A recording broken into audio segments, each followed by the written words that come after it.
ରାଧେ ରାଧେ ଜୟ ଜଗନ୍ନାଥ। ଆମର ବର୍ତ୍ତମାନର ଯିଏ ଅଛନ୍ତି ବିରୋଧୀ ଦଳ ନେତା ପୂର୍ବତନ ମୁଖ୍ୟମନ୍ତ୍ରୀ ଶ୍ରୀ ନବୀନ ପଟ୍ଟନାୟକ, ତାଙ୍କ ବିଜେଡି ଦଳ ଉପରେ ମୁଁ କିଛି କମେଣ୍ଟ କରିଛି। ତାଙ୍କର ଯେଉଁଗୁଡ଼ା ଆସେ ଭିଡ଼ିଓ ଆସେ, ରିଲ୍ସ ଆସେ, ଦଳ ଉପରେ କମେଣ୍ଟ କିଛି ଦେଇଛି ଫେସବୁକ୍ରେ। ଆଜି ନବୀନ ପଟ୍ଟନାୟକଙ୍କର ବ୍ୟକ୍ତିତ୍ୱ ଉପରେ, ତାଙ୍କର ଚରିତ୍ର ଉପରେ, ତାଙ୍କର ଗୁଣ ଉପରେ ମୁଁ କିଛି କହିବି। ଗଦ୍ୟରେ କହିବିନି, ରାଗୁଛନ୍ତି ଲୋକମାନେ। ପଦ୍ୟରେ କହିବି ମାତ୍ର ପଦୁଟିଏ।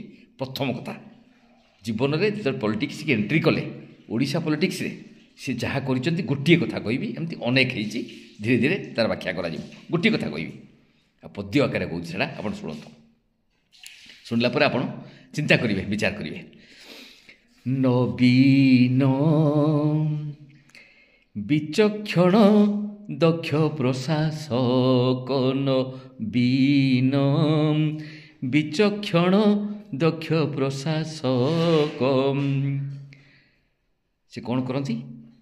ଆଉରଙ୍ଗଜେବ ପରି, ବୁଝିପାରିଲେ?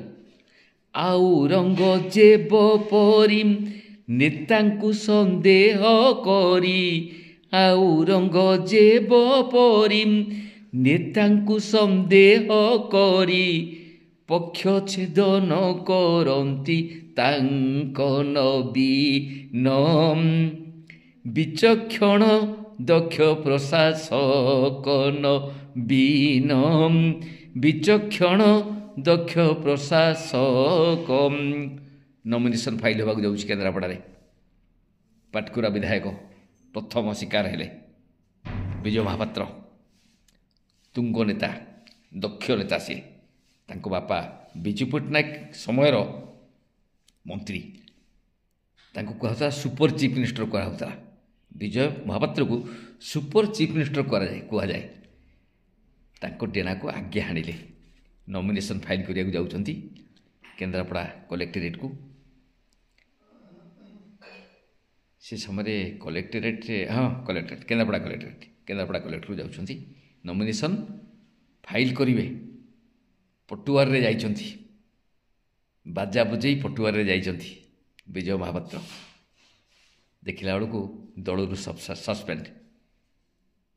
ସସ୍ପେଣ୍ଡ। ବୁଝିଲେ? ମାନେ କେତେ ବଡ଼ ବିଶ୍ୱାସଘାତକ କାର୍ଯ୍ୟ ନବୀନ ପଟ୍ଟନାୟକ କରିଛନ୍ତି। କେବଳ ଡରିକିରି ଯେ ମୋଠୁ କାଳେ ବିଜୁ ମହାପାତ୍ର ଟପିଯିବେ କି, ମୋତେ କାଳେ ବିଜୁ ମହାପାତ୍ର ଟପିଯିବେ କି,